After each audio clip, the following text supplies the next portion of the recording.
এবং বর্ডারে যেভাবে জমি না দিয়ে অনুপ্রবেশকারীদেরকে ঢুকিয়ে ভোটার লিস্টের নাম তোলা হয়েছে, তার সঙ্গে অন্য যে বিষয়গুলো আছে সেগুলো এদের রিলেটেড নয়, যেহেতু ভোটার লিস্টের বিষয়।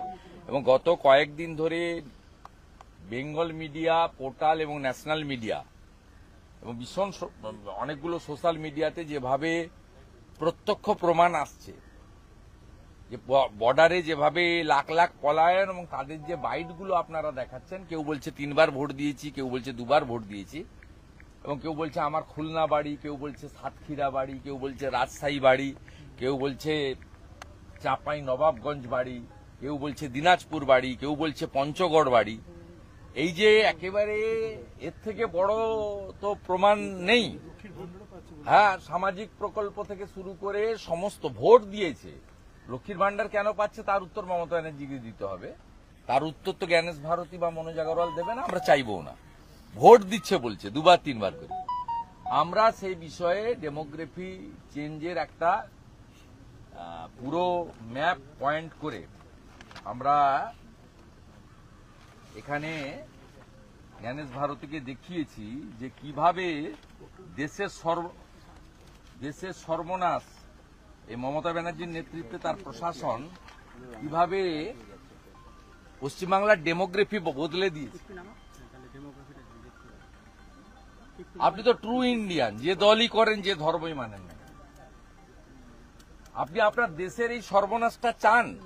এটা করেছে মমতা বন্দ্যোপাধ্যায় এবং তার প্রশাসন।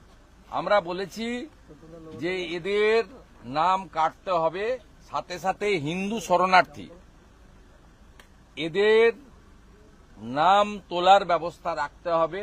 যারা সিটিজেনশিপে আবেদন করবে, আপনাদের দায়িত্ব আপনারা কার সঙ্গে টেক আপ করবেন, কোর্টে টেক আপ করবেন না ভারত সরকারের সঙ্গে করবেন কি অন্য কি করবেন, আপনাদের দায়িত্ব। কিন্তু আমরা হিন্দু শরণার্থীদের নাম তুলতে হবে এবং অনুপ্রবেশকারীদের একটা যাতে নাম না থাকে আমরা বলেছি। এবং আমাদের তথ্য দিয়েছি যে আইপ্যাক ডিএমদের সাহায্য নিয়ে তারা, ধরুন কারোর পদবী মণ্ডল, কারোর পদবী ইসমাইল খান, কারোর পুরো নাম, তার উত্তর দিনাজপুরে, কোচবিহারে, তার সঙ্গে দক্ষিণ 24 পরগনা, উত্তর 24 পরগনা, নদিয়ার লিঙ্ক খুঁজে বের করে তা সেই বাংলাদেশি অবৈধ অনুপ্রবেশকারী তার নাম রাখার চেষ্টা করছে।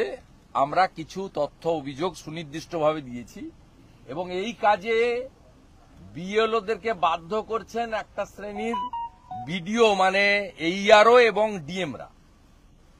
3 জন ডিএম তো পূর্ব মেদিনীপুরের ডিএম, হুগলির ডিএম এবং পূর্ব বর্ধমানের ডিএম, তারা সরাসরি বিএলওদের কাছ থেকে ওটিপি চেয়েছিলেন।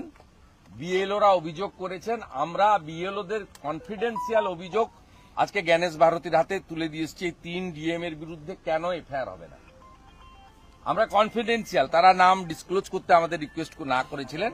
পূর্ব মেদিনীপুর, পূর্ব বর্ধমান, হুগলির ডিএম।